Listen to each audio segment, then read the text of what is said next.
Hey everybody, welcome to TIW Podcast. I'm Eric, and today I watched Survivor Edge of Extinction, the finale. This is episode 13, or however, if you go by different number, whatever. It's the last 3 hours of the show, because we got 2.5 hours of the actual show with a whole bunch of challenges, all kinds of crazy stuff going on, and then like a half hour for the reunion. Spoilers ahoy! If you haven't seen this episode yet, and you don't want to find out who wins Survivor Edge of Extinction, then stop listening to this right now. Actually, before you stop listening, I say go into, I don't want to set any expectations in your mind necessarily, but I'd say just try to find something to enjoy about it. In every moment of this finale and of this season in general, find something to enjoy about it. And if there's something that you don't enjoy about it, just let it go. Focus on the thing that you do like. And maybe that'll come back to bite you, that the thing that you do like ends up being totally destroyed or something. I don't know. But that all depends on what you like or not. Maybe. I don't know. I don't think anything necessarily gets destroyed. Some things may get destroyed. Every single episode, something gets destroyed when somebody gets voted off. So, it's the nature of Survivor. With this extra twist thing of the Edge of Extinction deal, which I think was taken way too far to the end of the game. Oh, we're into spoilers now.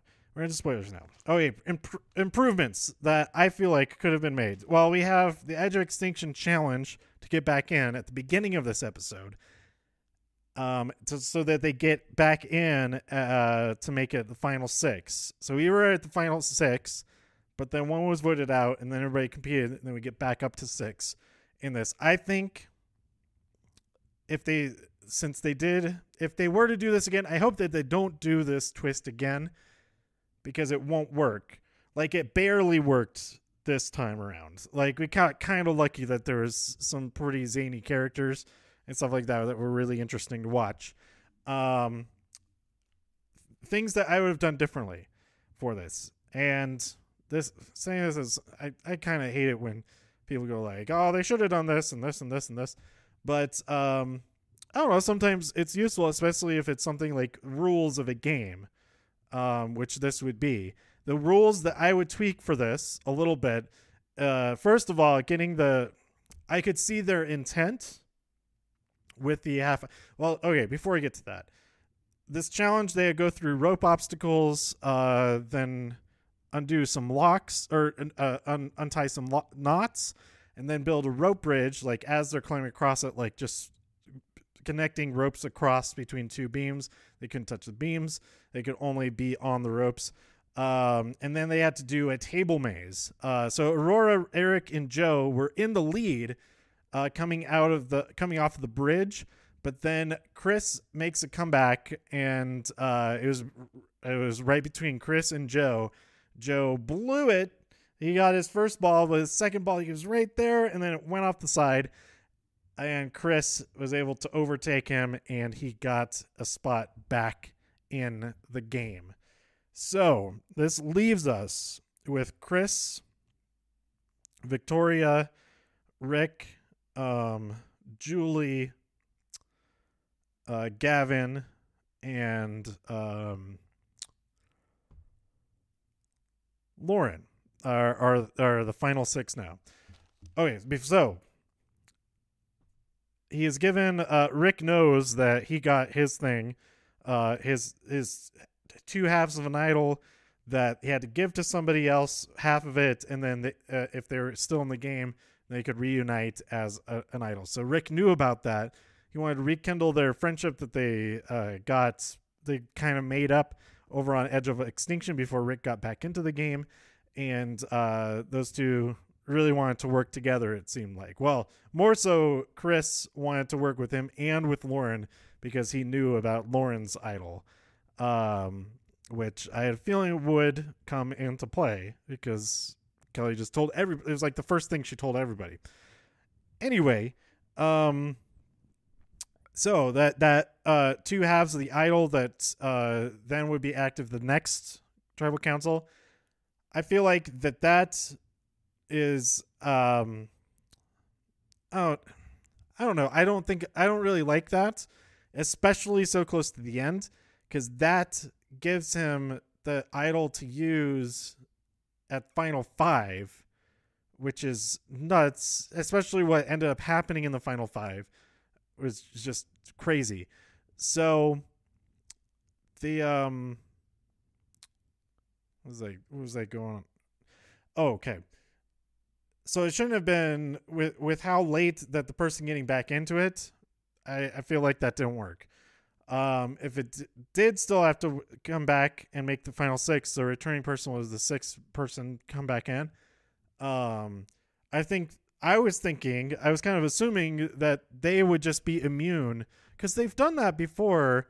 Like the person who was on, like if somebody was on exile and then they would rejoin whichever team lost a challenge or whatever, they would be immune for that immunity for that tribal council.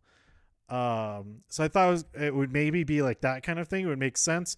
It would basically mean that challenge to get back, I think this is how they should have done it anyway, not even have a whole second challenge, that they would have had a tribal council right after this extinction challenge, and getting back into the game, that person would be getting the immunity necklace for one tribal council, and that's the advantage that they get.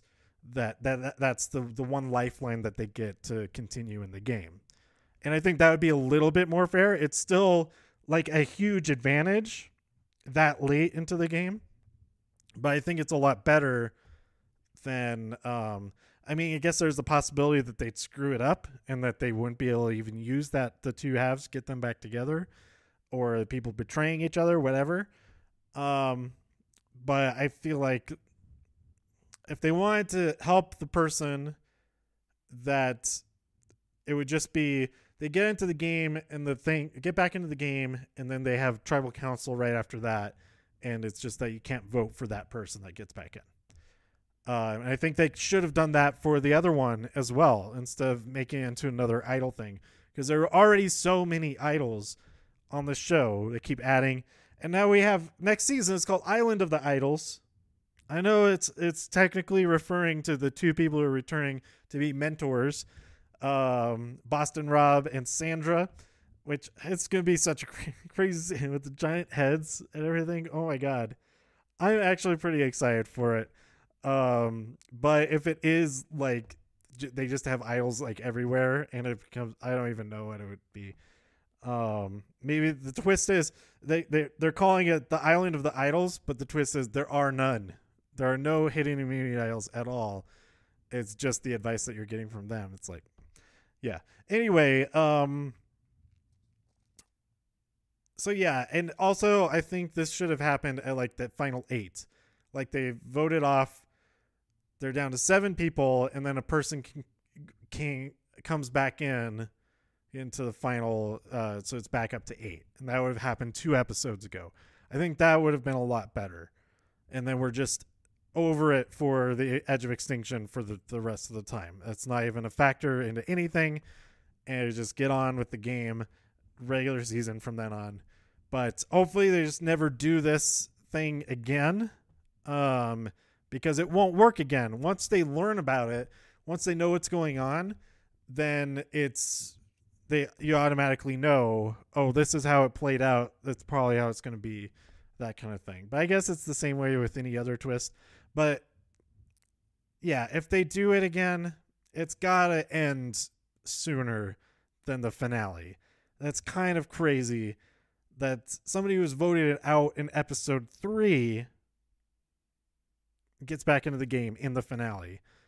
It would have been less crazy if he got back into the game 2 episodes in episode 11, and then there's actual risk of them getting voted out again. I mean, of course, there was risk of him getting voted out again. We haven't got to that yet, though. So we did have an immunity challenge plus a reward of steak and cake, and I feel like this should have gotten some laughs from anybody. I don't know. I guess it's not really there's like no reaction to it at all. That Jeff says, we've got huge stakes, or there are huge stakes at play, or something like that. I thought it was I thought it was funny. Anyway, they had to go across some obstacles, gathering some their puzzle pieces, and then undo a lock. No, they had to get a bag that had the numbers that were for the lock, and then figure out what combination they needed to use, and then do a circle puzzle, like a vertical standing puzzle that's in a shape of a circle. And Julie absolutely destroyed at this challenge. Although Chris was like kind of talking her through it, helping her get the last piece in, like being like, "Oh, move your arm down a little bit to keep that piece from," because she everybody else for the most part was building like bottom up. She assembled it like you would like a regular puzzle, and did the outer edge first and then was filling in the middle. So her last piece was like in the middle, like underneath half of this wooden puzzle, like all of that weight sagging down into it. It looked pretty challenging the way she did to get it in there, but she did, and she won. And she picked Chris and Lauren to go along with her on that, the reward.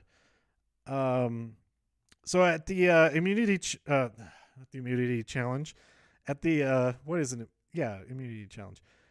At the tribal council, Rick plays his idol for himself, which nullifies the 3 votes that he gets. And Lauren plays her idol for Chris. Chris talks her into doing it because there was still one more tribal after that she could have used it.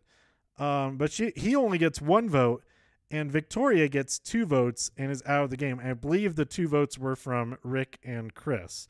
So Lauren is annoyed that she didn't even need to play it. And so we move forward into the next immunity challenge. But before that, Rick goes on the hunt for the hidden immunity idols again, because there's still one more tribal council that they can be used, so they're probably gonna rehide one of them. He planned ahead, like 6 days before. He says he created 2 fake idols and he hid them. He even hid a clue that goes to another idol, that the one that was above the camp. So he hid one of his idols where that one was. Like, it's like, yeah, that's some pretty good sneakery going on there. So those 2 idols were found by Lauren and Julie after Rick found a real one, which everybody saw him find. And so that could have been a bad thing, but they knew about it, and he could only play it at this last tribal council anyway, so he was gonna play it. But then the other 2 finding his fake ones was pretty great. Then we had this immunity challenge. It was on this tall dock with all kinds of different platforms, obstacle things to go across. I am absolutely amazed that, well, if they didn't show it, so maybe I shouldn't be amazed, but it didn't seem like anybody fell off. There's a couple of like close calls, especially with that disc, the wood discs on the ropes going across. I thought there's going to be at least one wipe out. So I am really impressed by everybody in this challenge. But they had to go and gather 6 different things of puzzle pieces, and then assemble a puzzle that is the logo for the season. It was just like a block, like just rectangular pieces. So it wasn't, I don't know. I guess it was still kind of tough because I think the pieces had stuff on the other side also, so that probably threw things off a little bit. But it was a lot like, it was pretty much all like Tetris type pieces, just like L blocks and straight blocks and things like that. But Rick, he wins this challenge, and so this is when things get interesting, but also arguably like totally stupid. Like the fact that, okay, 4 idols are played in this tribal council. 2 of the 5 people were already voted out of this game. And even though 2 of those 4 idols are fake, it's still crazy. So Rick is immune, so he doesn't have to worry about playing the idol for himself. Julie first plays her fake idol for herself. It does not work because it's fake. Lauren plays her idol for herself. It does not work because it is fake. So then Rick plays his for Gavin because he told Gavin, I'll play this for you if you promise that you'll take me to the final 3 if you win the next challenge. And so we don't ever find out if that happens, if that would have happened. But Rick does play his for Gavin, and Chris, I feel like he was putting on an act or something. He must have been, if he was actually, I don't know. But he was like, what? But then he plays his for himself. And so we get 3 votes for Chris, 2 votes for Lauren. Lauren is out of the game. So Lauren, her votes were they must have been from Rick and Chris. Because they knew it. They knew what they were doing. So our immunity challenge number 3, the final immunity challenge, they had to go across. They had this balance beam that was like a big, like bowed rocking horse type of thing that they had to stand on, and then on the end was a little platform that pivots, and they could keep it level as they're going across. It's kind of a complicated thing that seemed like it would take a lot of coordination because everybody had trouble with it to start. But Chris he figured it out, and he was just super patient. And it was close there. Because Julie was really good at it also. But I think she maybe like started to rush a little bit. I think she had one block left, and she was going back to get it, and that's when everything fell over. It just tilted. It was just 1 degree too far, and it tilted over. So Chris won the final immunity challenge. He goes to all of them and say, like, because now the final 3 is determined by 2 people doing the fire making challenge. So the winner of the final immunity, they choose who isn't going to be in that fire making challenge. So he goes to all of them. He basically tells Devins, you've got to make fire at this point, because it's you got to be awesome or whatever. I don't know. I'm totally paraphrasing, maybe getting it completely wrong what he said, but that's the kind of feeling I got that I told Devins. I know I promised you we'd get to Final 4 together, but now, like, you fight your way back into the game like I did, like, really prove it that you deserve this. So then he's coaching the other 2, Julie and Gavin, like giving them tips on how to get this fire started and everything. And it's like he's trying to train somebody to take out the king of this game, which is the Devins, because Devins against either of those 2 would absolutely win in the fire making challenge. And that's when it gets interesting yet again, when he goes to choose at the next tribal council, the fire making tribal council, says, you know what, even though Julie's like, I'm excited to prove myself, and then Gavin's like, oh yeah, this is like a great opportunity to take out Devins and all that. And whoever made the point that would be a great line on your resume is being the one who took out Devins. And maybe he was thinking this all along, but that thinking, both for that reason and the reason that those 2 kind of didn't seem like they were very good at making fire,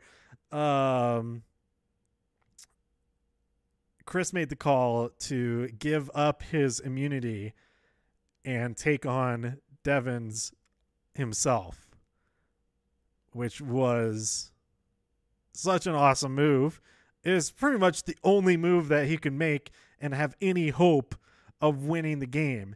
So I wouldn't say it was like courageous or anything like that, but it was awesome to even realize that that's what you needed to do and to take on that challenge yourself.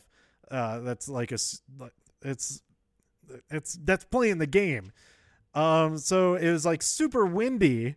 So this made it even weirder of a fire making challenge. They're like, hey, the winds are crazy, so we're actually going to do it in the voting booth because it's like a little interior. It's like a little hut with a roof and everything. So they're doing the fire making challenge, and the only people in there, they have the cameras in there, and Jeff is in there, but all of the jury, Gavin and Julie, they're still out there in the regular tribal council area, and they can't see anything that's going on. And yeah, that was so, that had to be like so tense for everybody else. They're like, I wish I could see this. If I was a jury, I would wish I could see like all of the immunity challenges also. But because this is the one actual challenge that they get to watch, but not this time. Chris makes the fire. It gets bigger the fastest. Devin was almost able to catch up to him, but it wasn't enough. Chris got the fire high enough, and he wins. He gets his way back. He basically stepped out of the final three to be able to earn his way back into the final three. And I talk about all of the interview and everything for the final tribal council.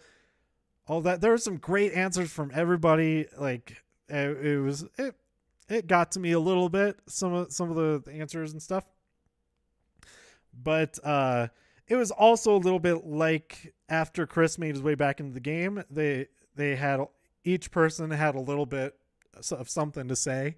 Like, oh, I didn't even expect to find out this stuff about myself. Then the next person would say like a slight variation of that, and then the next person would say like a slight variation of the first person. And it was like, okay, we get it. Like, it's a great experience, whatever. But yeah, it was a good opportunity for all of them to have a little bit more airtime, because some of them didn't quite have as much screen time for the final tribal council, or on the finale. Like Aubrey didn't really get a whole lot of time on either of those, I feel like. But anyway, we go into the final tribal council to do the interviews and all that. But I just had a feeling like, what arguments do they even have what arguments do Gavin and Julie even have to win? Because both they're like, oh, the big move I had was, what was Gavin said his big move was, oh, I don't even remember. Like, oh, it was like super not memorable. And like Julie was like, using her emotions to be an asset for the game. And I feel like that really rubbed people the wrong way. They're like, oh, so when you were having like breakdowns and stuff, you were just acting with that? Or what do you mean? Especially Julia. So I don't think that really helped her case very much. Gavin, he was asked by Rick. I said I wasn't going to talk about all the questions that I didn't do notes on these. So it's just the stuff that I kind of remember. Rick asked him, like, I was out there finding idols and everything. Why weren't you doing that? And Gavin says, well, I was always on the right side of the number, so I didn't feel like I had to. Like, that kind of thing. And then Julie was like, oh, well, I did find one. It was the fake one that you hit, but I was out there trying to look for him. You probably heard me screaming when I saw bugs. And that was kind of funny. But yeah, Chris is like, it's like he only technically played the game for a total of like, what, 11 days? Like 6 days at the beginning and then 5 at the end, 4 or 5. That's insane. But he played to the rules of the game, and he played it to its fullest. Like, he took as much advantage as he could of the rules that were set before him and the situation that was set before him. Because he could very well have just given up and left Edge of Extinction. That was an option for any one of them at any time. But he didn't, and he got back to the game and he made the best of it. And I just personally can't be really upset about that. I think in fact, it's quite the opposite. I'm very impressed with how he played the game in the short time that he did. It's absolutely a record. No, I mean, everybody else who has won the game has been in the game for 39 days to win or more in case of Australia. I can't remember if Redemption Island. Well, the thing about Redemption Island is that they were still doing a challenge. They were still playing a game. They're actually doing something like the entire time that they were out there. They're having to fight every couple of days to still be in the spot to get back into the game. So I feel like that's different, even though that they did have some like advantage hunts and things like that. It just isn't the same as it was on in the Redemption Island seasons. But anyway, 9 votes for Chris, 4 votes for Gavin, 0 votes for Julie. Kind of felt bad for Julie a little bit, but hey, she kind of got lucky. I guess in a way she got lucky, but also unlucky that she was in the final 3 against 2 people who were going to get way more votes than her anyway. But I don't know. Everybody in the season had some memorable moments, and I did enjoy this whole season. Gavin's votes came from Rick, Lauren, Aurora, and Kelly, and the rest of the votes went to Chris. Yeah, this whole season, there's a lot of stuff that I completely forget, and that happens every season. It's like, oh yeah, like stuff from like the first 3 or 4 episodes. Like, oh, I actually really enjoyed like all the chicken stuff with Wendy. I like that, and yeah, all that kind of stuff that you completely forget about by the time the finale rolls around. And yeah, it's nice to kind of reflect on that stuff. And then think about, well, someday I'll probably rewatch this and just enjoy that stuff all over again. See things, especially this season, with how crazy everything was, that there's stuff that you wouldn't even been paying attention to in the beginning. You just completely forget about, especially after Chris was voted off in episode 3, was it? You wouldn't really even think about it again. We showed him the next episode. He was really struggling with it and all of that. But, that it didn't have, it was so far off from people on Edge of Extinction coming back into the game. And at that point, we didn't even know exactly how that was going to work or anything. So it'll be interesting to, whenever I go back and watch this season again, if I do, to see all of that from a different perspective. So Rick, he even though he was the 3rd runner-up, he got 4th place. He did win the SIA award. He got $100,000 from SIA, and that's just crazy. That's crazy. I guess if I was like a huge megastar suddenly for some reason, I don't know, and could just, had that much money to just give somebody who I enjoyed watching on TV, then I would totally do that too, especially if it meant I could be on the Survivor reunion show a couple of times. But anyway, yeah, Rick wins that. Reem, impressive. She was the first one voted out, and she was on Edge of Extinction the entire game. 32 days on Edge of Extinction, because she was voted off on day 3, and then it was like day 35 was when they competed to get back in. That's nuts. That's nuts. So yeah, I like I like the season a lot. I ended up liking Rick a whole lot. Like the whole until the last couple of episodes, and I might be retconning this in my head, but I feel like I didn't like him at all in the first half of the game, and there's just these last couple of episodes that's like, okay, I actually like him. Um, I am actually glad. On one hand, it's a bummer that Aubrey was voted off so early and that she didn't get back into the game. But on the other hand, it's a good job for the new people for getting them out, getting all of the returnees out eventually, and having all new people in the final three. Because none of the returning players even got back into the game, because I think Aubrey was voted out after Rick got back into the game anyway. So there was only going to be able, if they got all of them out, which they did, only one of them was going to be able to get back in, as opposed to two if they had been smart and voted off David or Kelly. Like, how different would this season have been if David or Kelly were the first ones voted off? I don't know. Or what if Kelly had played her idol the night that she got voted out? Then the game would be completely different. Then any moment could have changed the whole season completely.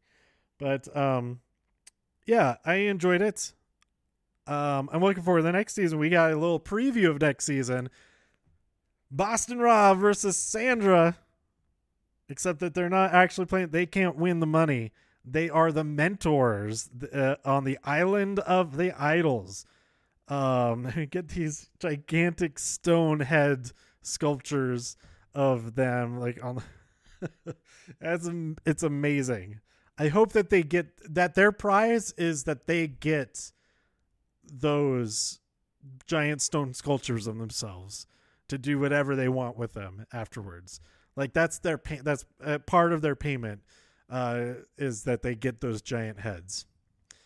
I saw some comments talking about their heads or something, and I was like, oh, okay, I get okay, because I was still like at the beginning of the reunion, so I didn't know what they were talking about. But now it totally makes sense that they were talking about their stone heads.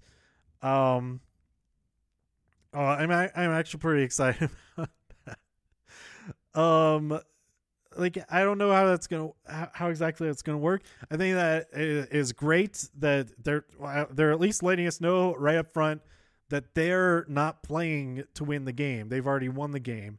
They're in there to be running like this Survivor boot camp type of thing, which had to be like, with this season having the 4 returnees, they're like, oh, it's really cool to have the returnees because the new people, it kind of accelerates their gameplay and their survivor skills and all that kind of stuff, survival skills and all that, and survivor skills, because they have these people to rely on and all that.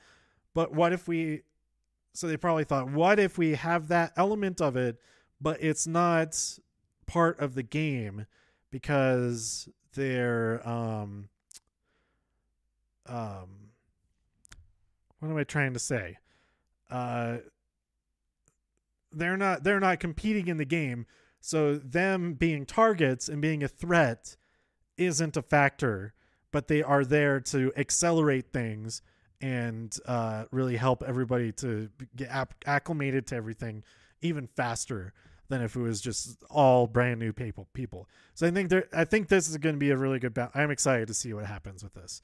And is it going to be like The Voice, where they're the mentors of the two teams, and then like if one team gets completely obliterated, then it's just like, bye, you're done with the game now, that kind of thing?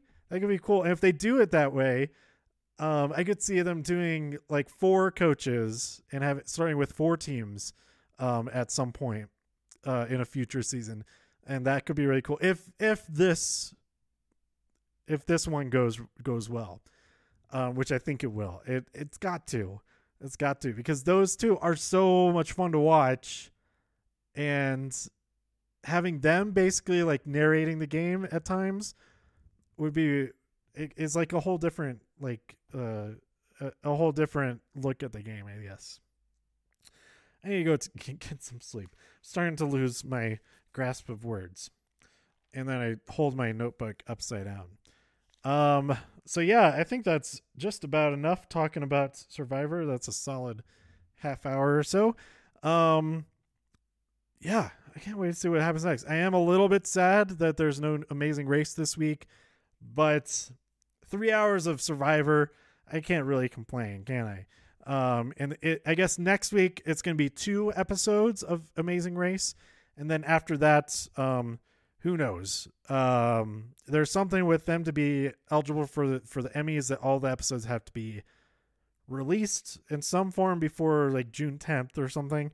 So we might get more double episodes of that now that there's no Survivor for it to follow. I don't know. We'll find out soon enough, I guess. This week was all of the upfronts. I didn't look at the CBS. Actually, you know what? I'm going to go search for that now. Okay, so there's a lot going on with CBS. But let's just look at the schedule announced for the fall. I think this is just the fall schedule. So some shows are ending. The Big Bang Theory this week is its final episode, but I believe Young Sheldon is probably continuing. I don't know. Yeah, Young Sheldon is continuing, so there's still some Sheldon action there for all of you. But that's a big loss for them, I think. But this whole season, overall, this season, they were the most watched network again. 11th year in a row. That's crazy. I think that partly has to do with Survivor and Amazing Race a little bit. More so Survivor. Twice as much Survivor than Amazing Race, because Amazing Race only has the 1 season per year now. Does not say anything about Amazing Race. So I don't know if they've decided on that yet. Personally, I wouldn't even mind if it was just an all-access show, because that's a whole other aspect of the CBS stuff. So we have these all-access shows like Twilight Zone. Excuse me. Ooh. Twilight Zone, Star Trek Discovery, and a bunch of other stuff that's like really, really good. But it's separate from the broadcast stuff. It's completely different from broadcast stuff too, because you know those shows can have like nudity, language, strong language, all kinds of stuff that wouldn't fly on the regular schedule. But let's see. I'm looking at the Deadline post about everything. They have a little bit of a, let's see, our new lineup. This is a quote from, who is this a quote from? CBS Entertainment President Kelly Call. Our new lineup features both classic CBS shows and genres that viewers love, as well as some new series that push the boundaries of what you might expect from us. I feel like they're doing that even more with the all-access shows. But let's see, Mondays, I don't know what any of these shows are. The Neighborhood, Pavlov's, Abishola, All Rise, and Bull. I don't know. Tuesdays, NCIS, FBI, NCIS New Orleans. I don't know. Wednesdays, Survivor, yay. SEAL Team and SWAT. I think SEAL Team is new. Will be new for next season. I don't know. All these, after I read each time, I'm like, I don't know. Thursdays, Young Sheldon, The Unicorn, which stars Walton Goggins. I just saw the ad for that during watching the Survivor just now. So I'm going to check that out. Mom, Carol's Second Act, and a show called Evil. That's an hour-long show. Wonder if that's kind of like in the vein of something like a Lucifer or something like that. If it's like a more of a comedic thing. I don't know. All I have is 4 capital letters there next to 10 to 11 p.m. I know nothing about that. Then Fridays, Hawaii Five-0, Magnum PI, and Blue Bloods. I believe all of those are returning from this season. Saturdays, who even knew they had new stuff on Saturdays? Crime Time Saturday, 2 hours of that and 48 hours.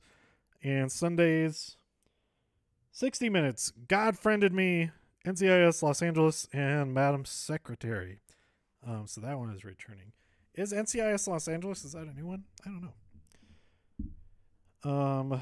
Let's see. Anything else interesting to see from all of these things? Oh, here's some descriptions of these shows. I'm making this episode way, way longer because why not? I may as well skip to some of these. I'm just going to talk about the ones that seem interesting to me just from their titles. The Unicorn, like I said, The Unicorn is a single camera comedy about a tight-knit group of best friends and family who helps Wade, played by Walton Goggins, embrace his new normal in the wake of the loss of his wife 1 year ago. As a sometimes ill-equipped but always devoted single parent to his 2 adolescent daughters, he has taken this major step of dating again. So yeah, I think that'll be pretty fun just because Walton Goggins is awesome. Let's see. Broke is a mid-season show. So that wasn't, I don't think that was on the list that I was talking about. Ooh. It's getting late over. Oh my God, it's 11 p.m. Oh yeah, because how is it so late? What in the world? Oh yeah, it ended at 10. That's right. What was I doing between then and now? Okay, Evil. This is the show that I wanted to know about. Evil is a psychological mystery. Okay, I'm on board.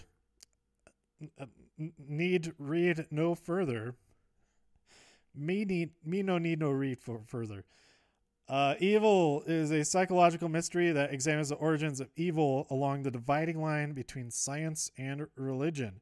The series focuses on a skeptical female psychologist who joins a priest in training and a carpenter as they investigate the church's backlog of unexplained mysteries, including supposed miracles, demonic possessions, and hauntings. Their job is to assess if there is a logical explanation or if something truly supernatural is at work. I am on board with that. I don't recognize any of these. Oh, I do recognize that name. Michael Emerson as Leland Townsend. Yeah, I will absolutely watch this show. Yes. I don't even really care if he is only in like 30 seconds of each episode, or even just one episode. I'm excited for that. Let's see. That's all of them that they had descriptions of, that I found interesting. They have descriptions over here. Just look on Deadline. The CBS Fall 2019-20 schedule. Go look for that article. There's some good stuff. Oh, that's what's her name, and what's his name? They're like in a doctor show, doctor comedy thing. That could be fun. Where is that on here? Is that Bob Hart Abishola? No, I don't see his name on there. I don't know. The header image or at the top, it does not say what show that image is from, so I don't know. Okay, so that is really enough about all this CBS stuff. How come I haven't seen very many jokes about getting the BS out of CBS or something like that? Something about BS and CBS. I'm sure there have been. I just haven't noticed them, and maybe they're just in my subconscious. And now that I think that it's just so funny. But I don't know.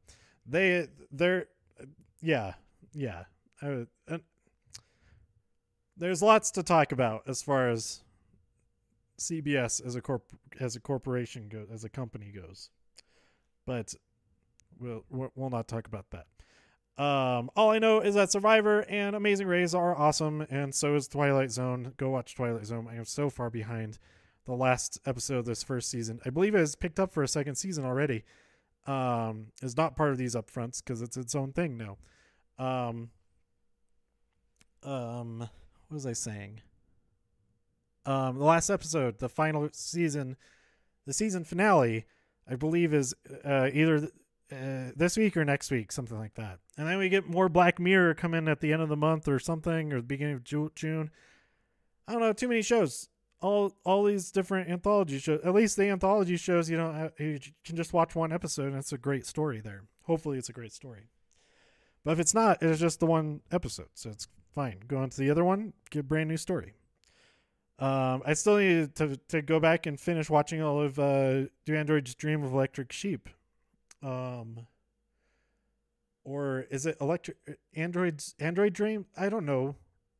Whatever that show is, it's the anthology show on Amazon Prime. But anyway, let me know what you thought about the Survivor finale, what you thought of the winner of Survivor, what you think of the whole everything, by tweeting me at TIW Podcast. Go to TIWpodcast.com for more reviews. If you enjoyed this episode or anything else on the site, please share some links with your friends. Subscribe on iTunes, Spotify, Stitcher, YouTube, wherever you like to listen. And I'll be back real soon with more of this week's wrestling stuff and Doom Patrol before I head out to California for Comic-Con Revolution in Ontario, California. Saturday and Sunday was at the 17th and 18th. Was the 14th, 15th, 16th? 17th, yeah. Go check it out. Go to that website, check it out, and go to demonjekyll.com to the dates page. I have a link to the Comic-Con Revolution website on there as well.